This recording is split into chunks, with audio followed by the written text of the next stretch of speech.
අයිබෝන් ළමයි අද අපි සාකච්ඡා කරනවා විශේෂයෙන්ම 2022 උසස් පෙළ විභාගයට ලියන දරුවන් වෙනුවෙන් යමක් කියන්නේ යම් ප්‍රමාණයක අශීරුයි කියලා කියන කොටසක් දෙවන එකකේ අවසාන මාතෘකාව ඒ තමයි සෛලීය ශ්වසනය cellular respiration කියලා කියන එක. හරි අපි පිළිවෙලින් සෛලීය ශ්වසනය කියලා කියන එක අනුපිළිවෙලින් ඒ සෛලීය ශ්වසනට අදාළ මාතෘකා ටික කතා කරමු. හරිද? හරි. මේ සෛලීය ශ්වසනය කියලා කියන එකට අර්ථ දැක්වීමක් බලමු. සෛලීය ශ්වසනය කියලා කියන එකේ අර්ථ දැක්වීම. හරිද? පළවෙනි එක තමයි මේකට අපි අර්ථ දැක්වීමක් බලමු. අර්ථ දැක්වීම. කොහොමද සෛලීය ශ්වසනය කියලා කියන එක අර්ථ දක්වන්නේ? අර්ථ දක්වන්නේ සජීවී සෛලයක් තුළ එන්සයිම පාලනය යටතේදී කාබෝහයිඩ්‍රේට් වැනි කාබනික ආහාර අණු වල තියෙන රසායනික ශක්තිය ඔක්සිකාරක ක්‍රියාවලියක් ඔස්සේ පියවරෙන් පියවර නිදහස් කිරීම තමයි සෛලීය ශ්වසනය කියලා කියන්නේ. ඉහිදී ඉන්දාශන ශක්තිය ATP අණු තුළ ගබඩා කර ගැනීමේ පරිවෘත්තික ප්‍රතික්‍රියා මාලාවක්. අපි කොහොමද ලියන්නේ මෙහෙමයි. එහෙනම් මතක තියාගන්න මෙන්න මේ කරුණු ටික සජීවී සෛල තුළ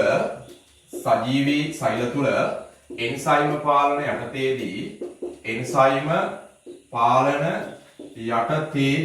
අන කරුණු ටික එන්සයිම පාලන යටතේදී සජීවී සෛල තුළ එන්සයිම පාලන යටතේදී කාබෝහයිඩ්‍රේට වැනි කාබනික අණු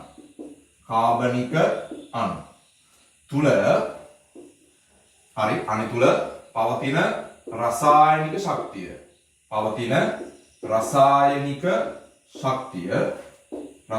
ශක්තිය හරිද ඔක්සිකාරක ක්‍රියාවලියක් ඔස්සේ පියවරෙන් පියවර නිදහස් කරනවා. හරි ඔක්සිකාරක ක්‍රියාවලියක් ඔස්සේ පියවරෙන් පියවර නිදහස් කිරීම.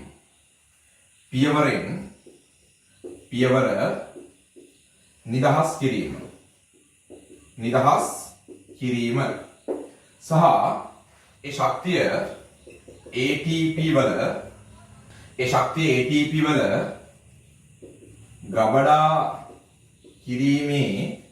ගබඩා කිරීමේ අපි මම මෙතන ලියනවා පරිවෘත්තීය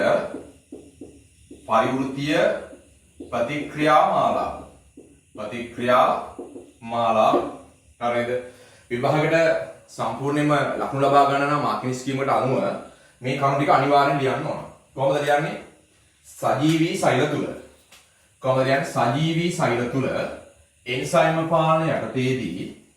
සජීවී සෛල තුළ එන්සයිම පාලන යටතේදී මේ පිළිවෙලට වලට දේශේ මතක තියාගන්න පුළුවන් පිළිවෙලක් තමයි මම මේ කියන්නේ.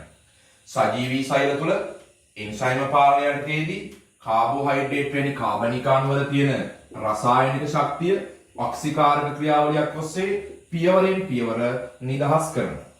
සහ ATP වල ගබඩා කිරීමේ පරිවෘත්තීය ප්‍රතික්‍රියා මාලාව. මෙන්න මේ ටික අපි අනිවාර්යයෙන්ම සෛලීය ශ්වසනය අර්ථ දක්වද්දී කියන්න ඕන. කොහොමද කියන්නේ?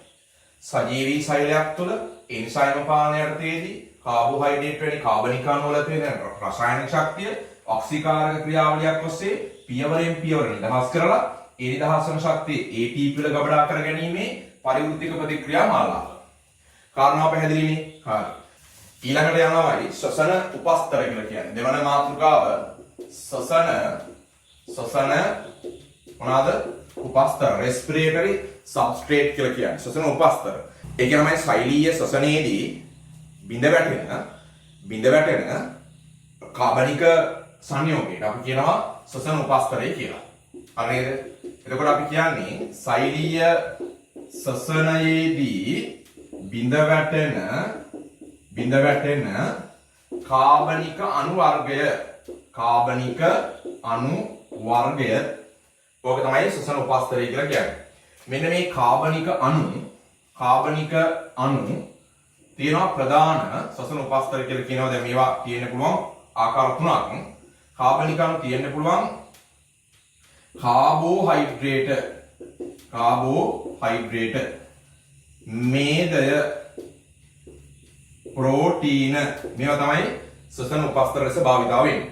හැබැයි මතක තියාගන්න ළමයි සෛලවල තියෙන ප්‍රධාන ශ්වසන උපස්තරය තමයි කාබෝහයිඩ්‍රේට. ප්‍රධාන සසන උපස්තරය විභාගයට ඇහුවොත් ප්‍රධාන සසන උපස්තරය ලියන්න ඕන කාබෝහයිඩ්‍රේට්. කාබෝහයිඩ්‍රේට් වලිනුත් ප්‍රධාන සසන උපස්තරය ඇහුවොත් මේකෙනුත් ප්‍රධාන සසන උපස්තරය ඇහුවොත් ඒ තමයි ග්ලූකෝස් කාබෝහයිඩ්‍රේට් වලින් නුත් ප්‍රධාන සසන උපස්තරය ග්ලූකෝස්. කාබෝහයිඩ්‍රේට් හිඟ වුණාම මේදේ සසන ලක් වෙනවා. මේදේ හිඟ වුණාම ප්‍රෝටීන සසන උපස්තරයක් විදිහට භාවිත වෙනවා. මෙන්න මේක කලාතුරකින් තමයි සසන උපස්තරයක් ලෙස භාවිත වෙන්නේ.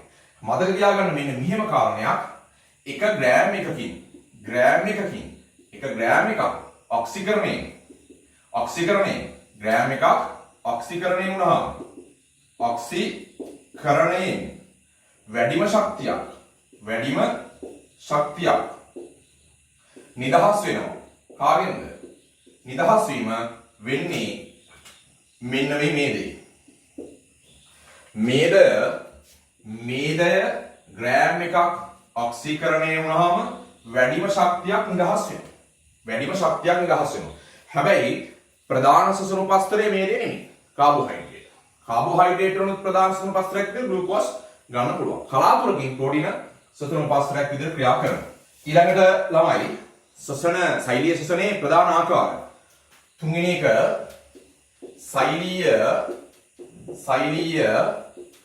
සසනයේ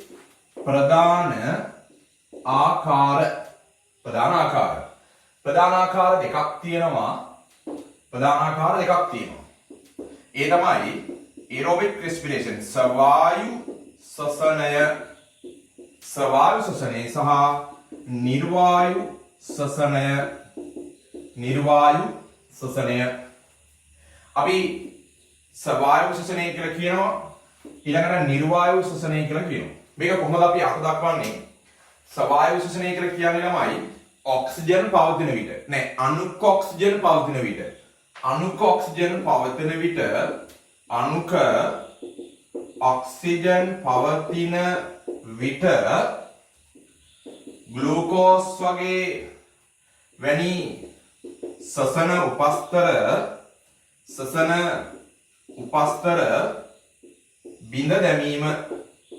බිඳ දැමීම. එතකොට නිර්වායු සසනය කියලා කියන්නේ අණුක ඔක්සිජන්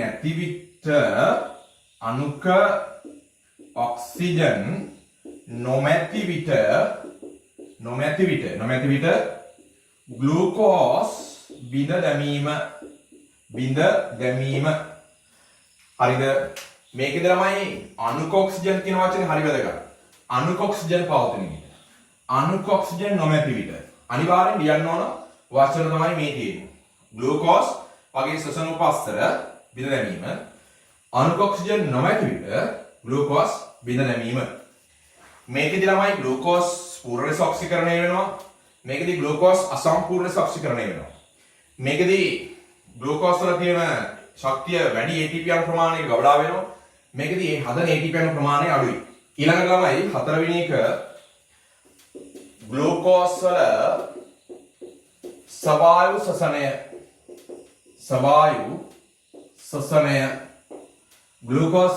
සසනය. පළවෙනි එක සෛලීය සසනය අර්ථ දක්වන්න ඕන. දෙවෙනි එක සසන උපස්තර ගැන සඳහන් කරන්න ඕන. තුන්වෙනි එක සෛලීය සසනයේ ප්‍රධාන ආකාර මතක තියාගන්න ඕන. ඊළඟට ග්ලූකෝස් වල ස්වායු සසනය. ග්ලූකෝස් වල ස්වායු සසනය කියලා කියන්නේ ළමයි ග්ලූකෝස් අණුක ඔක්සිජන් පවතින විට ඔක්සිකරණය වීම. පූර්ණ ලෙස ඔක්සිකරණය වීම. දහනය වීම කියලා කියනවා. මේකෙදි ළමයි ඉස්සලාම මතක තියාගන්න ග්ලූකෝස් වල ස්වායු සසනයේ සමීකරණය. හරිද? තුලිත රසායනික සමීකරණය ලියන්න ඕන. C6යි H12යි O6යි ධන 6ක් O2 මේක ගෑස් එකක්. හරි 6ක් CO2 ගෑස් එකක් ධන 6ක් H2O ලැබෙනවා. ධන ශක්තිය. මේ ශක්තිය අපි මෙතනින් වරහන් ඇතුළේ දාලා ලියන්න ඕන ATP ධන තාපය ලෙස උදාහරණ. හරිද? එතකොට මේ තමයි සෛලීය ස්වායු සසනේ ග්ලූකෝස් වල. මේ සමීකරණය ලියන්න පුරුදු වෙන්න ඕන. මේක තුලිත රසායනික සමීකරණයකින් ලියන්න ඕන. මේක තමයි සෛලීය සසනේ අතුරු ඵලය මොකක්ද කියලා හෙව්වොත්. අතුරු ඵලය මොකක්ද කියලා හෙව්වොත්. තාපය. ඒක වැදගත්කම මොකක්ද කියලා හෙව්වොත්. දේ උෂ්ණත්ව යාමනයට මේ තාපය වැදගත්. මේ සෛලීය ශ්වසනය කියලා කියන්නේ ස්වභාවික ශ්වසනය කියලා කියන්නේ ග්ලූකෝස් වල සජීවී සෛලයක් තුළ මේ ග්ලූකෝස් ඔක්සිකරණය ස්වභාවික ශ්වසනයේදී පූර්ණ ලෙස ඔක්සිකරණය වෙනවා. ඒකෙදී මේක ප්‍රධාන පියවර 3ක් යටතේ තමයි සිදු වෙන්නේ. එකවර නිදහස් වීමක් වෙන්නේ නැහැ ශක්තිය.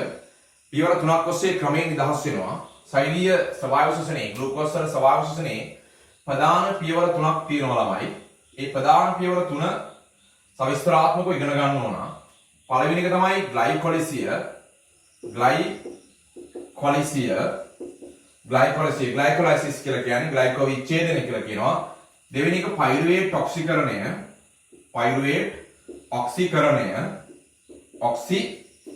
පයිරුවේට් ඔක්සිඩේෂන් එක සහ ඒකනම අපි ලියන්න ඕන ක්‍රෙබ්ස්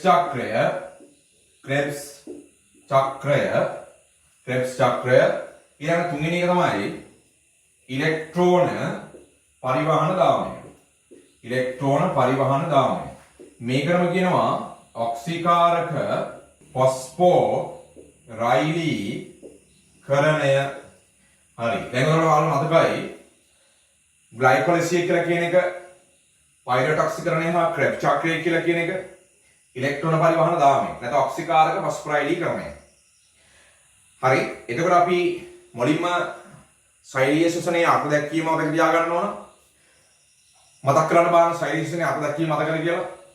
සජීවී සෛලයක් තුළ එන්සයිම පාලනය යටතේදී කාබෝහයිඩ්‍රේට් වැනි කාබනික අණු වල තියෙන රසායනික ශක්තිය ඔක්සිකාරක ක්‍රියාවලියක් ඔස්සේ පියවරෙන් පියවර නිදහස් කිරීම සහ ඒ නිදහස් වන ශක්තිය ATP වල ගබඩා කර ගැනීමේ පරිවෘත්තීය ප්‍රතික්‍රියා මාලාව. ශ්වසන උපස්තර කියලා කියන්නේ සෛලීය ශ්වසනයේදී බිඳ වැටෙන නැත්නම් ඔක්සිකරණයට ලක්වන කාබනික අණු වර්ගය. ශ්වසන උපස්තර වර්ග තුනක් තියෙනවා කාබෝහයිඩ්‍රේට්, ප්‍රෝටීන සහ ලිපිඩ. ප්‍රධාන ශ්වසන උපස්තරය වෙන්නේ කාබෝහයිඩ්‍රේට්. කාබෝහයිඩ්‍රේට් වලින් ප්‍රධාන ශ්වසන උපස්තරය වෙන්නේ ග්ලූකෝස්. ඊළඟට සෛලීය ශ්වසනයේ ප්‍රධාන ආකාරය ස්වභාවික ශ්වසනය සහ නිර්වායු ශ්වසනය. අණුක ඔක්සිජන් පවතින විට ග්ලූකෝස් වැනි ශ්වසන උපස්තර බිඳ වැටීම ස්වභාවික ශ්වසනය. අණුක ඔක්සිජන් නොමැති විට ග්ලූකෝස් බිඳ දැමීම නිර්වායු ශ්වසනය. එහෙනම් ග්ලූකෝස් වල ස්වභාවික ශ්වසනය තමයි සවිස්තරාත්මකව කතා කරන්නේ. ග්ලූකෝස් වල ස්වභාවික ශ්වසනයේ සමීකරණය මේ තුලිත රසායනික සමීකරණය මතක තියාගන්න ඕන. මෙතන ළමයි ශක්තිය නිදහස් වෙනවා ATP සහ තාපය ලෙස ශක්තිය මුදා හරිනවා. ඊළඟට සෛලීය ශ්වසනයේ ග්ලූකෝස් වල ස්වභාවික ශ්වසනයේ ප්‍රධාන පියවර තුනක් තියෙනවා ග්ලයිකොලිසිය, පයිරුවේට් ඔක්සිකරණය හා ක්‍රෙබ්ස් චක්‍රය, ඉලෙක්ට්‍රෝන පරිවහන දාමය නැත්නම් ඔක්සිකාරක ෆොස්ෆොරයිලීකරණය. අපි බලමු එකින් එක. හරි. අපි බලමු ග්ලයිකොලයිසිස් කියලා කියන එක මොකක්ද කියලා.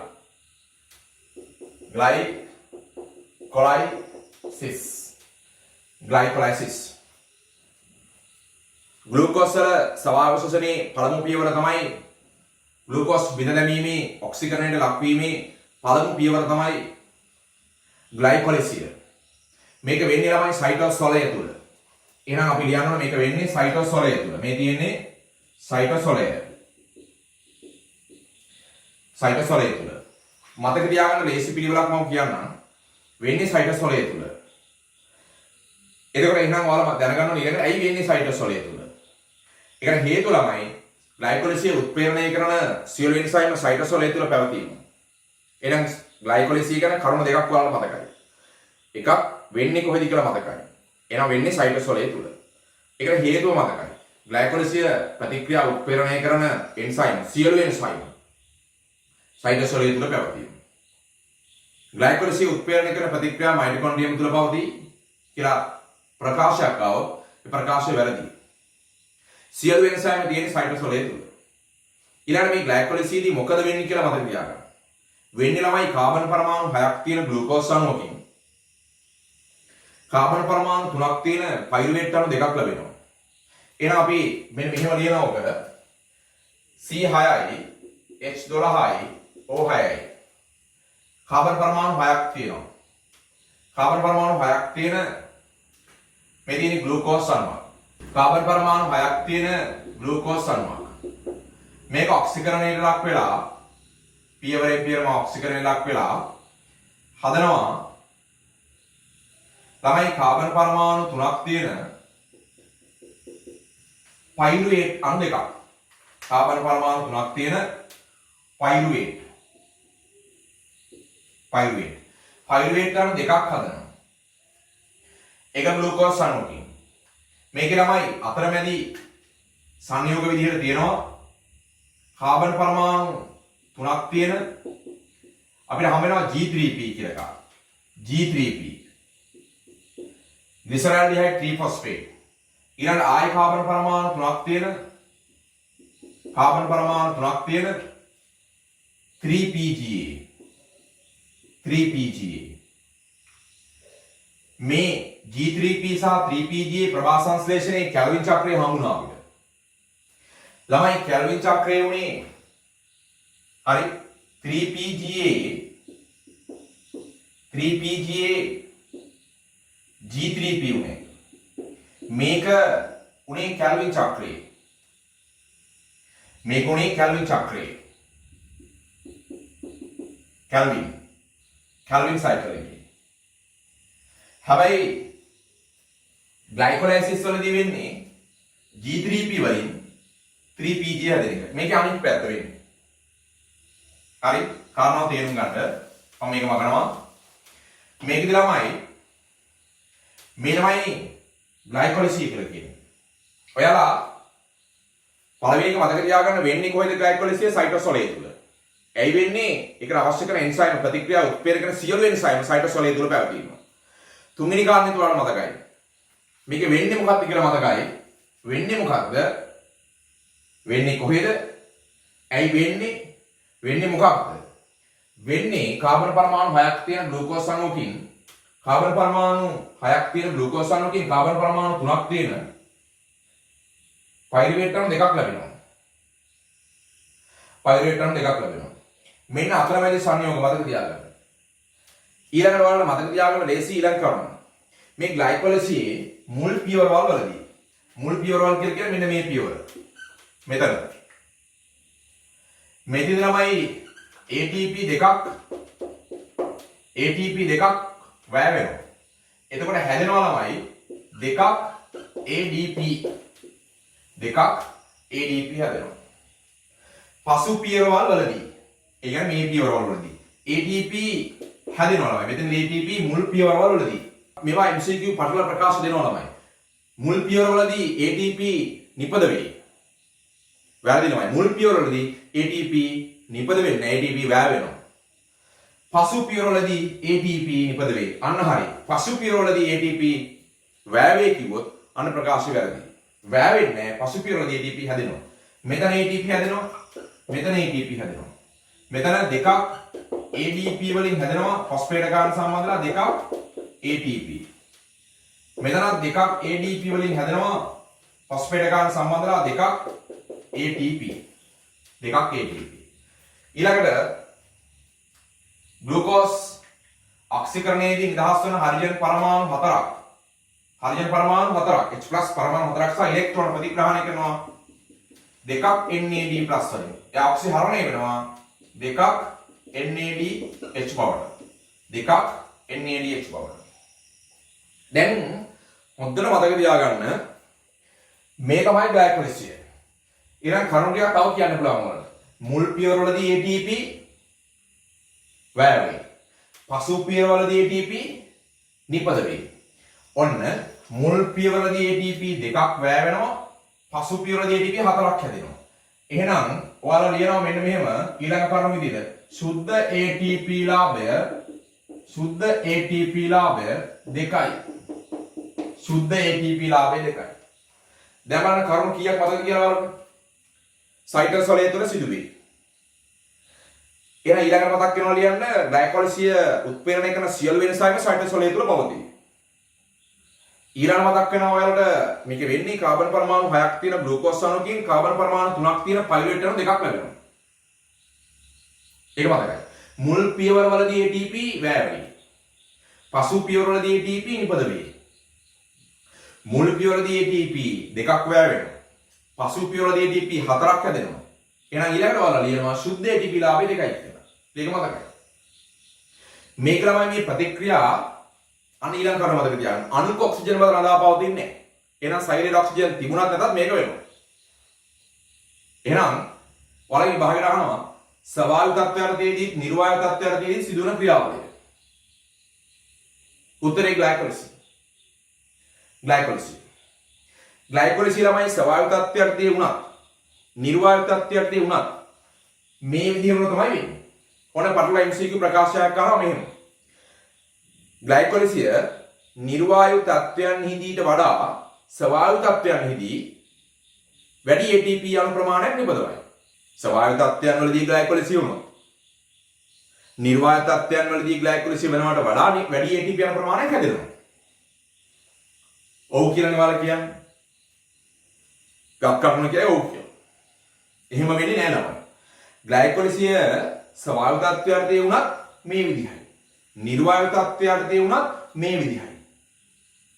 හැදෙන ATP අණු ගණන මුල් පියවරේදී ATP දෙකක් වැය වෙනවා. පසු පියවරේදී ATP හතරක් හැදෙනවා. හැදෙන්නේ හතරයි. හැදෙන්නේ කීයක්ද කියලා අහුවොත් හතරයි. සුද්ධ ලාභය කීයද කියලා අහුවොත් දෙකයි. ඒක ස්වභාවික ශ්වසනයේදීත් එහෙමයි. ඒක නිර්වායු ශ්වසනයේදීත් එහෙමයි. ඒක පටලවා ගන්න එපා. මේකද ළමයි කාබොක්සිල් හරණයක් වෙන්නේ නැහැ. ඒ කියන්නේ කාබන් ඩයොක්සයිඩ් පිටවීමක් වෙන්නේ නැහැ. එහෙනම් කාබන් පරමාණු ගණන වෙනසක් වෙන්නේ නැහැ, අඩු වෙන්නේ නැහැ ළමයි. හරි බලන්න පයිරුවේට් වල කාබන් පරමාණු තුනක් තියෙනවා. එක අණුවක ඒවා දෙකක් 3 සහ 6යි. ඉතින් මෙතනත් කාබන් පරමාණු 6යි.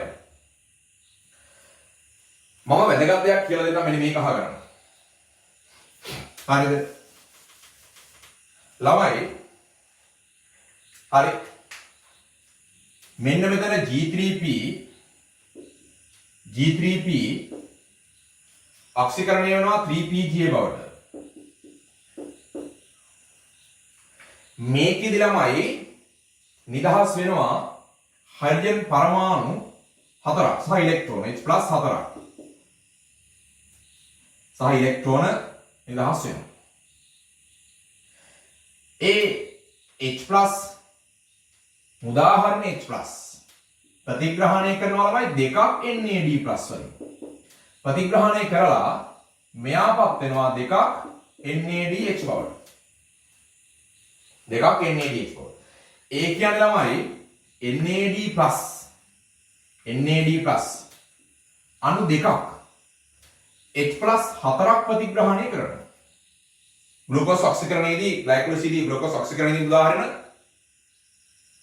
H+ 4ක් දෙකක් NAD+ ප්‍රතිග්‍රහණය කරලා දෙකක් NADH බවට එයා ඔක්සිහරණය වෙනවා. මෙයා NAD+ දෙකක් NADH බවට ඔක්සිහරණය වෙනවා. H+ ප්‍රතිග්‍රහණය කරන එක්කෙනා ඔක්සිහරණය වෙනවා කියලා කියන්නේ H+ පිට කරන එක්කෙනා මෙයා ළමයි ඔක්සිකරණයයි වෙන්නේ. ඔක්සිකරණයයි වෙන්නේ. මෙයා මෙතන ඔක්සිහරණයයි වෙන්නේ. ඔක්සිහරණය දැන් ළමයි හොඳට බලන්න දැන් මේ ප්‍රතික්‍රියාව. හරි. ඔන්න ළමයි C6යි H12යි O6යි ග්ලූකෝස්. ඔන්න ළමයි ඔක්සිකරණය වෙලා පයිරුවේට් අණු දෙකක් හදනවා. දෙකක්. පයිරුවේට් කියන්නේ C3යි H4යි O3යි. C3යි H4යි O3යි. මේ තමයි පයිරුවේට්. මෙයා මේනි ග්ලූකෝස්. මේක තමයි ග්ලයිකොලයිසිස් කියලා කියන්නේ. ඔයාලා බලන්න මෙතන කාබන් පරමාණු 6ක් තියෙනවා. මෙතන එකක කාබන් පරමාණු 3යි දෙක 6යි. අවුලක් නැහැ හරි. ඔක්සිජන් පරමාණු 6ක් තියෙනවා. එකක 3යි දෙකක 6යි හරි. හයිඩ්‍රජන් පරමාණු 12ක් තියෙනවා. මෙතන හයිඩ්‍රජන් පරමාණු එක අණුවක 4යි අණු දෙකක 8ක් තියෙනවා. ඔයාලට තේරෙනවද එතකොට හයිඩ්‍රජන් පරමාණු කීයක් අඩු වෙලාද? ග්ලයිකොලිසිස්දී ග්ලූකෝස් පයිරුවේට් වෙනකොට 4ක් අඩු වෙලා. මෙතනින් H+ 4ක් පිට වෙලා. 4ක් H+ පිට. මේ පිටවන H+ 4 තමයි මේ NAD+ අණු දෙකක් ප්‍රතිග්‍රහණය කරලා දෙකක් NADH හදන්නේ. මෙතන H+ දෙකක් 4ක් අඩු වෙනවා. දැන් මෙතන H+ තියෙන්නේ 12න් මෙතන 8යි තියෙන්නේ. 8යි තියෙන්නේ. ඕවා හරියට තේරුම් ගන්න. ඉගෙන ගන්න එක බාගෙන ඉගෙන ගන්න එපා. අතනින් කැලලයි මෙතනින් කැලලයි කැලි එච්චරයි. අංග සම්පූර්ණම විෂය දැනුම නැහැ. භාගයට ඉගෙන ගන්න. මේ විදිහට ඉගෙන ගන්න. මේ ප්‍රතික්‍රියා මේ විදිහට දැනගන්න. ග්ලයිකොලිසින් අහන්න පුළුවන් ප්‍රශ්න කොයි වගේද කියලා තේරුම් ගන්න. මෙතනින් අහන්න පුළුවන්, මෙතනින් අහන්න පුළුවන්, මේ විදිහට අහන්න පුළුවන්, අර විදිහට අහන්න පුළුවන්. මේ විදිහට මතක තියාගන්න. මේ ප්‍රශ්න එන්න පුළුවන් කියලා. එහෙම සූදානම් වෙලා ගියොත් ඕනම ප්‍රශ්නයකට තාර්කිකව පිළිතුරක් ගන්න පුළුවන්. නැත්නම් එතන ගිහිල්ලා විභාගෙට ගිහිල්ලා කල්පනා කරනවා. තාර්කික හැකියාව නැහැ. මේ විදිහට ගැඹුරට තේරුම් ගන්න මේ ක්‍රියාවලිය. ග්ලයිකොලිසිය අවසන්. ඊළඟ ළමයි ග්ලයිකොලිසියෙන් පස්සේ සයිටෝසොලේ තියෙන පයිරුවේට් අණු දෙක ඊළඟම රඳාපවතින්නේ සයිලයට සැපෙන ඔක්සිජන් මත. හොඳ ඔක්සිජන් සැපීමක් තියෙනවා නම් එයා රින්ගනවා මයිටොකොන්ඩ්‍රියාවේ පූරකයේ තුන. යන්නේ ඇයි? ඒ පයිරුවේට් ඔක්සිකරණය. හරිද? දැන් මම ඔයාලට මෙතනින් චුටක් ආයි කියන්නම්.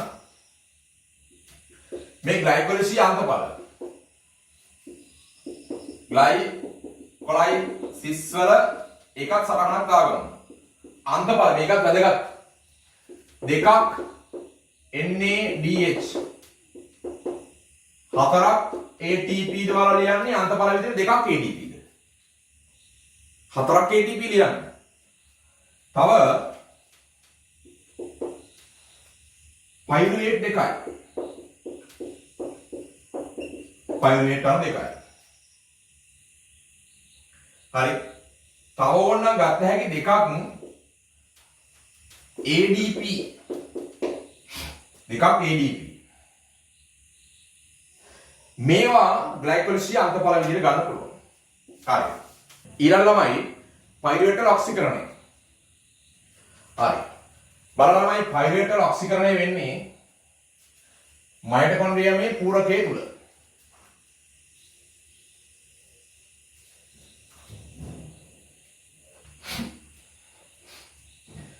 මේ තියෙන මයිටොකොන්ඩ්‍රියාවේ පූරකය. දැන් ළමයි සයිටෝසොලේනේ මේ හරිය තියෙන්නේ.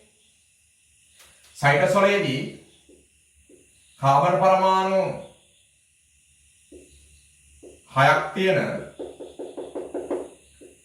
ග්ලූකෝස් අණුවකින් කාබන් පරමාණු 3ක් තියෙන පයිරුවේට් අණු දෙකක් ලැබුණානේ. පයිරුවේට් අණු දෙකක් ලැබුණා. මේක ග්ලයිකොලයිසිස් නේ. මේ හැදෙන පයිරුවේට් අණු දෙක මයිටොකොන්ඩ්‍රියාවේ පටලය හරහා යනවා පූරකයට. හොඳට මතක තියාගන්න මේ යන්නේ ඔක්සිජන් ඇති විට පමණි. ඔක්සිජන් තියනවා නම් විතරයි. සයිටෝසොලේ ග්ලයිකොලයිසිස් වලදී හැදෙන පයිරුවේට් අණු දෙක ඔක්සිජන් තියනවා නම් යනවා මයිටොකොන්ඩ්‍රියාවේ පූරකයට. මේ පටලය හරහා යන්නේ.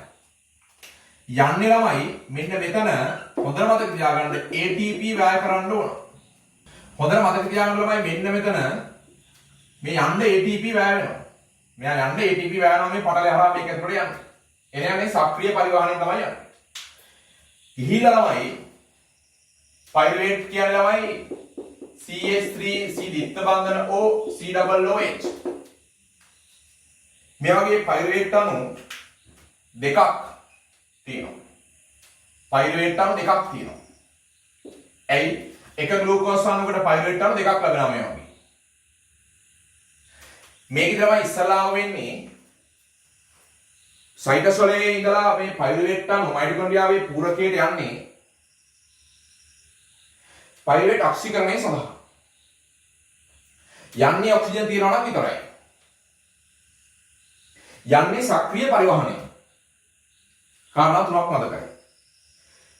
යනවා මයිටොකොන්ඩ්‍රියාවේ පූරකයේ තුලට. පයිරුවේට්. ඇයි යන්නේ? ඒ පයිරුවේට් ඔක්සිකරණය වෙන්නේ. යන්නේ ඔක්සිජන් තියනවා නම් විතරයි. යන්නේ පටලය හරහා සක්‍රීය පරිවහණය. ගිහිල්ලා මොකද කරන්නේ? ප්‍රතික්‍රියා දෙකක් කරනවා. ප්‍රතික්‍රියා දෙකක් කරනවා. ඉස්සලාම වෙන්නේ මේ පයිරුවේට් වලින් කාබොක්සිල් හරණයක් වෙනවා. පයිරුවේට් වලින් කාබොක්සිල් හරණයක් වෙනවා. කාබොක්සිල් හරණය ලේසි මතක තියාගන්න පුළුවන්.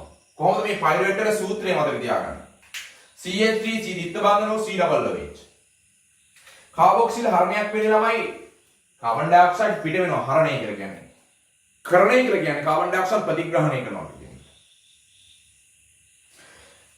මෙන්න මේ COOH වල COO කියලා කියන කැලල ගැලවෙනවා මෙන්න මේක. ගැලවෙන්නේ CO2 එකක් විදියට. හැදෙනවා මෙන්න මෙහෙම CH3 C දිත්ත බන්ධන O හයිඩ්‍රජන් ධන CO2. මෙතන හැදෙනවා දෙකක් CO2. මේවත් දෙකක් හැදෙන්න ඕන. මෙන්න මෙයාගේ නම තමයි ඇසිටල්ඩිහයිඩ්.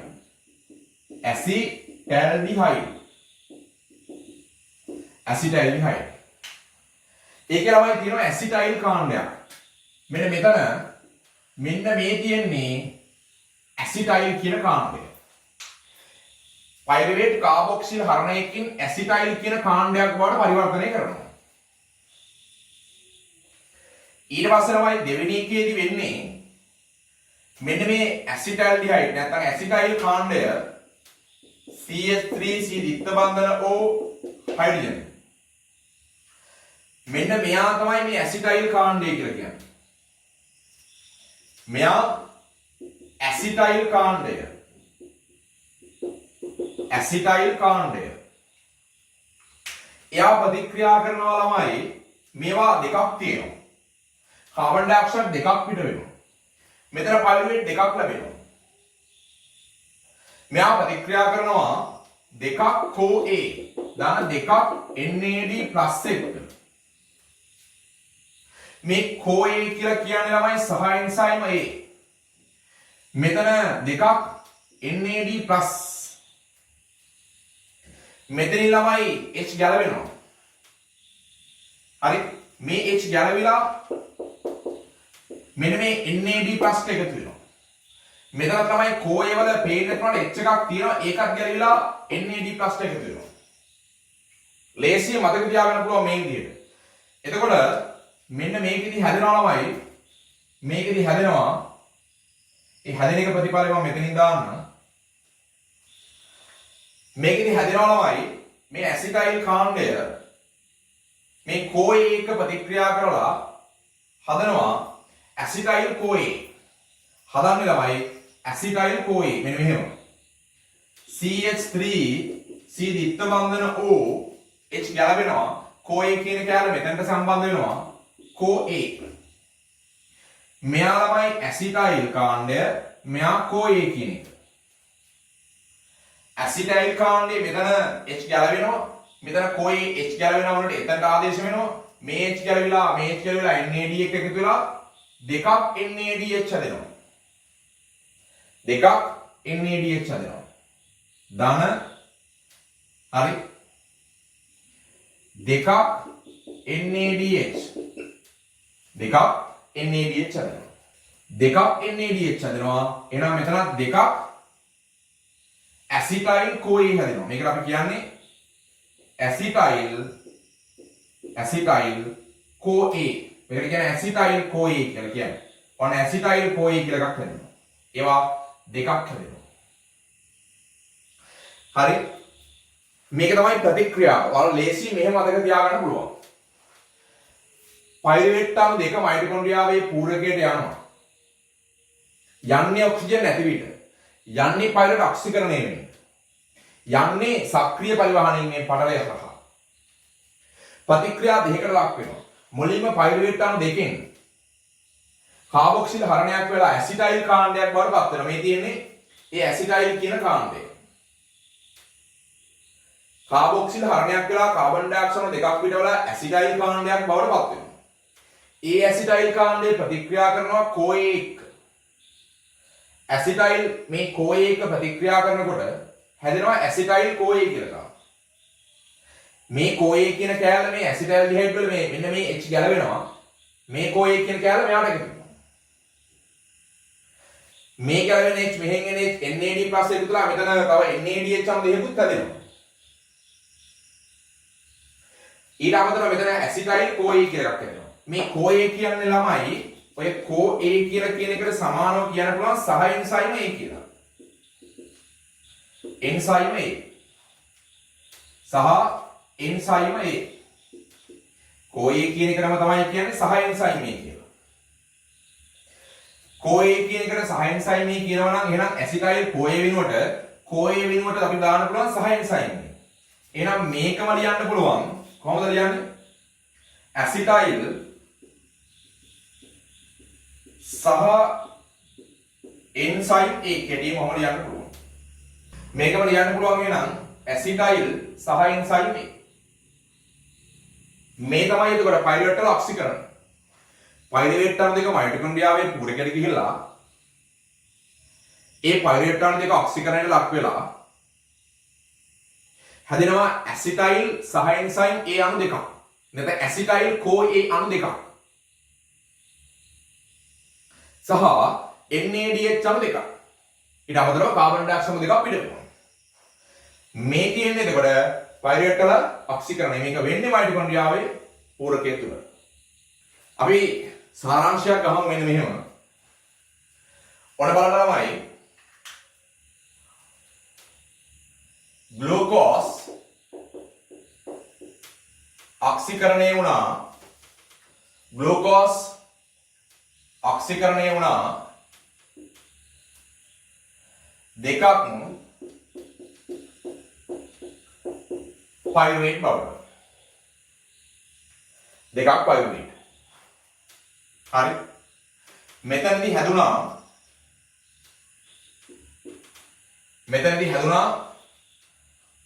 දෙකක් NADH හැදුනා. මෙතනදී හැදෙනවා හතරක් ATP.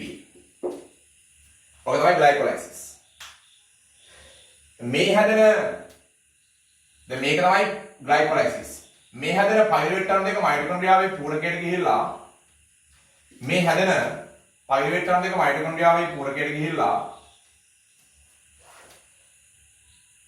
දෙකක් ඇසිටයිල් CoA බවට පත් වෙනවා. මේකෙදි ළමයි පිට වෙනවා දෙකක් CO2 හැදෙනවා දෙකක් NADH.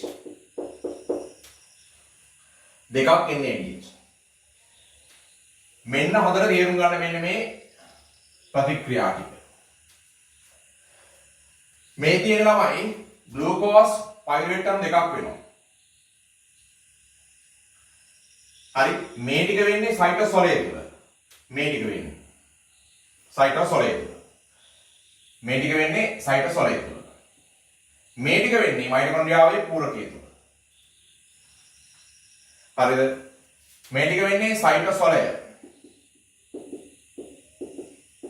මේ ටික වෙන්නේ මයිටොකොන්ඩ්‍රියා පූරකය. මොකද වෙන්නේ? ග්ලයිකොලයිසිස් වලදී NADH දෙකක් හැදෙනවා. ATP හතරක් හැදෙනවා. පයිරුවේට් ඔක්සිකරණය වුණ ඇසිටයිල් CoA බවට. CO2 දෙකක් පිට වුණා. NADH දෙකක් හැදුණා. දැන් මට කියන්න එහෙනම් ඇසිටයිල් CoA වල කාබන් පරමාණු කීයක් තියෙනවද? ඇසිටයිල් CoA වල කාබන් පරමාණු තියෙන්නේ ඇසිටයිල් CoA එකාණුවක. දැන් මෙයාගේ කාබන් පරමාණු 6ක් තියෙනවා. ග්ලූකෝස් වල C6යි. හැබැයි මෙතන කාබන් පරමාණු දෙකක් පිට වුණා. එහෙනම් කාබන් පරමාණු දැන් 4යි තියෙන්නේ. එහෙනම් මෙයාගේ 4යි තියෙනවා. එහෙනම් එක ඇසිටයිල් CoA වල කාබන් පරමාණු 2යි. ඇසිටයිල් CoA යන දෙක කාබන් පරමාණු 4ක් තියෙනවා. ඇසිටයිල් CoA කියන්නේ මෙහෙම ළමයි හරියට. ඔහොම එක්කෙනෙක් තමයි ඇසිටයිල් CoA කියන්නේ. මේ තමයි ඔය ඇසිටයිල් කියන කාණ්ඩය. මේ තියෙන්නේ CoA කියලා. එතකොට ඇසිටයිල් CoA යන මේ වගේ දෙකක් තියෙනවා. එකක කාබන් 2යි දෙකක 4යි. ඉතුරු දෙක තමයි මේ පිට වුනේ. හරිනේ එතකොට ග්ලූකෝස් වල කාබන් 6ක් තියෙනවා. දෙකක් පිට වුණා. තව කාබන් 4ක් මෙයාගේ තියෙනවා. එකක 2යි දෙකක 4යි. මේ තමයි එතකොට පයිරුවේට් වල ඔක්සිකරණය සහ ග්ලයිකොලයිසිස් වල සාරාංශය. මෙන්න මේ ඇසිටයිල් CoA කියලා කෙනෙක් කෙනා ළමයි මෙන්න මෙතනින් පස්සේ යනවා මේ මෙහෙම එකකට. මේ ඇසිටයිල් CoA කියලා කෙනෙක් කෙනා යනවා ළමයි ඊළඟට ක්‍රෙබ්ස් සයිකල් එකට. ක්‍රෙබ්ස් සයිකල් එකට යනවා. එහෙනම් ඔයාලට තේරෙනවද මේ පයිරුවේට් ඔක්සිකරණය කියලා කියන්නේ ඇසිටයිල් CoA බවට ඔක්සිකරණය වෙනවා කියලා කියන්නේ මේ හරිය ග්ලයිකොලිසිය. මේ ග්ලයිකොලිසිය සහ ක්‍රෙබ් චක්‍රයේ සම්බන්ධ කරන ප්‍රතික්‍රියාව තමයි මේ සම්බන්ධක ප්‍රතික්‍රියාව තමයි පයිරුවේට් ඔක්සිකරණය කියලා කියන්නේ. පයිරුවේට් අණු වලට ක්‍රෙබ් චක්‍ර ප්‍රතික්‍රියා මාලාවට සම්බන්ධ වෙන්න බෑ. පයිරුවේට් ඇසිටයිල් CoA බවට පත් වෙනවා. ඇසිටයිල් CoA මෙන්න මේ ක්‍රෙබ් චක්‍ර ප්‍රතික්‍රියා මාලාවට සම්බන්ධ වෙනවා. ඒකේ තියෙන මේ ඇසිටයිල් කියන කාණ්ඩයේ කාබන් පරමාණු දෙක ක්‍රෙබ් චක්‍රේ ලබා දෙනවා. මේ කාබන් දෙක. CoA කියන කෑල්ල ගැලිලා යනවා. ඒක ආයෙ නැවත ඇසිටයිල් CoA හදන්න වැරෙනවා. ඒකට ඇසිටයිල් CoA අණු දෙකක් හැදෙනවා. එක ග්ලූකෝස් අණුවකට පයිරුවේට් අණු දෙකයි ඇසිටයිල් CoA අණු දෙකයි. එහෙනම් ක්‍රෙබ් චක්‍ර දෙකක් යනවා. එක ඇසිටයිල් CoA අණුවක් එක ක්‍රෙබ් චක්‍රේ යනවා ඇසිටයිල් CoA දෙකක් ක්‍රෙබ් චක්‍ර දෙකකට යනවා. නව විෂය නිර්දේශයේ හැටියට මෙන්න මේ ක්‍රෙබ් චක්‍රය පියවර 8ක් තියෙනවා. ක්‍රෙබ් චක්‍රයේ පියවර 8ක් තියෙනවා නව විෂය නිර්දේශයේ හැටියට. හරි. දැන් අපි බලමු ළමයි මෙන්න මේ ප්‍රතිඵල ටික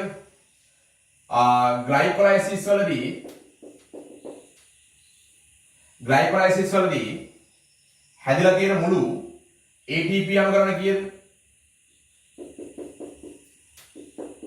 4යි. මුළු NADH අණු ගණන 2යි. කාබන් ඩයොක්සයිඩ් පිටුන්නේ නැහැ. ඊළඟට අපි බලමු ළමයි පයිරුවේට් ඔක්සිඩේෂන් වලදී එක ග්ලූකෝස් අණුවකට ATP හැදෙන්නේ නැහැ ළමයි. පයිරුවේට් ඔක්සිකරණයේදී හැබැයි හැදෙනවා NADH 2යි. ඊළඟ හැදෙනවා CO2 දෙකක් හැදෙනවා. හරිනේ? එහෙනම් ඔක්කොම NADH ඔක්කොම හැදලා තියෙනවා මෙතන 2යි ඔක්කොම 4යි. 4ක් NADH. CO2 දෙකක් හැදලා තියෙනවා. ATP 4ක් හැදලා තියෙනවා. හරි. ඔය තමයි අවසාන දැන් පයිරුවේට් ඔක්සිකරණයේ පස්සේ ලැබෙන අන්තඵල. ඊළඟට යනවා මේ පයිරුවේට් ඔක්සිකරණයෙන් පස්සේ මේ හැදෙන ඇසිටයිල් CoA ක්‍රෙබ් චක්‍ර ප්‍රතික්‍රියා මාලාව. ඒක වෙන්නේ මයිටොකොන්ඩ්‍රියාවේ පූරකයේ තුල. ඒකට අවශ්‍ය කරන එන්සයිම් තියෙන මයිටොකොන්ඩ්‍රියාවේ පූරකයේ තුල. නව විශේෂ දිශිර ක්‍රෙබ් චක්‍රයේ පියවර 8ක් තියෙනවා. මම ඊළඟ වීඩියෝ එකකින් ඔයාලට ක්‍රෙබ් චක්‍රය සහ ඉලෙක්ට්‍රෝන පරිවහන දාමය කියලා කියන එක විස්තර කරලා දෙන්නම්. ඊළඟ වීඩියෝ එකකින් අපි ක්‍රෙබ් චක්‍රය සහ ඉලෙක්ට්‍රෝන පරිවහන දාමය සවිස්තරාත්මකව බලමු. හරි? එතෙක් ආයුබෝවන්.